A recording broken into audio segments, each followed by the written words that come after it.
How can a giant, intricate temple complex exist without the use of some sort of understanding of the undertaking they were attempting to achieve?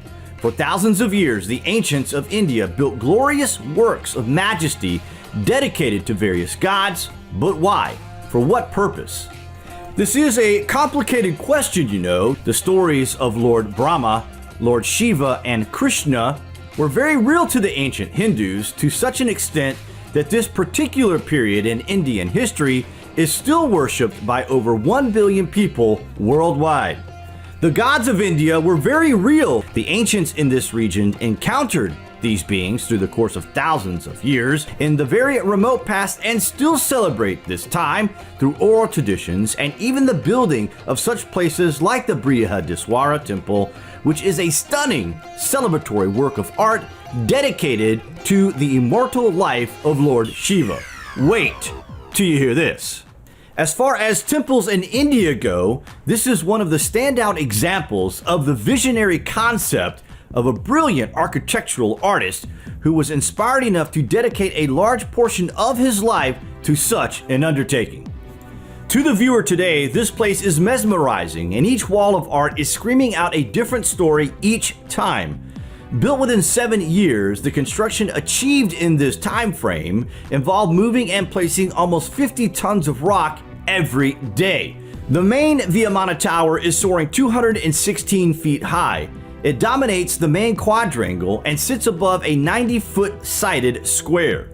The tower is elaborately articulated with a raised structure and attached columns which are placed rhythmically covering every surface of the Vimana.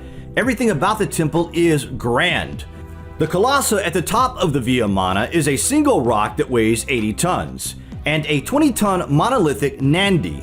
It was the first all-granite temple in India, weighing a stunning 130,000 tons altogether. There is not a granite quarry within 100 miles of the site, so the undertaking would have been of Herculean proportions. It is not clear how this was done. Emperor Raja Cholan, who had the idea for this temple with the encounter of a divine being during a trip to Sri Lanka. While he was lucid in his dream time, he was apparently spoken to by Lord Shiva, who had told the emperor to build a great temple in his honor. This type of imaginative spurt of sudden realization is actually very consistent, not only throughout history, but also in the approach to understanding religious thinking concerning the very remote past.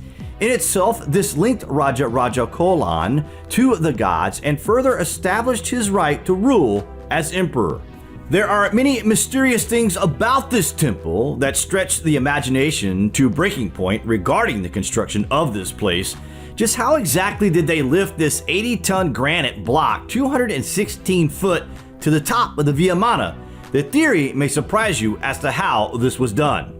A ramp was constructed, angled at 6 degrees, and huge wooden rollers to slide the granite from underneath and pulled by elephants and thousands of men. But get this, the ramp would had to have been an incredible 18 miles long. Isn't that crazy? If this is true, this undertaking for one piece of granite is absolutely astonishing. Considering the Great Pyramid has thousands of rocks this size, is it really possible that this is how it was done? We think not. This theory is almost, we stress the word almost, impossible. It is clearly unknown how this was done, and all we can do is speculate. Strange as it may seem, the shadow of this temple is also never cast upon the earth. This is a testament to the emperor who instructed his craftsmen that not only should this temple never fall down or be affected by earthquakes, but its shadow shall never fall to the earth either. This place is simply wonderful, and any visitor to this place is left in absolute awe. The giant Vimana tower itself is thought to represent a chariot or a flying machine of the gods, described in sacred texts known as the Vedas.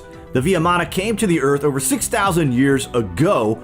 Reference to the ancient Vimana can be found in the Mahabharata, which is one of the 2 major epics of ancient India.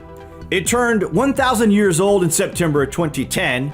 To celebrate the 1000th year of the grand structure, the state government and the town held many cultural events. It was to recall the 275th day of his 25th regal year when Raja Raja Cholan handed over a gold-plated kalasam copper pot for the final construction to crown the vimana.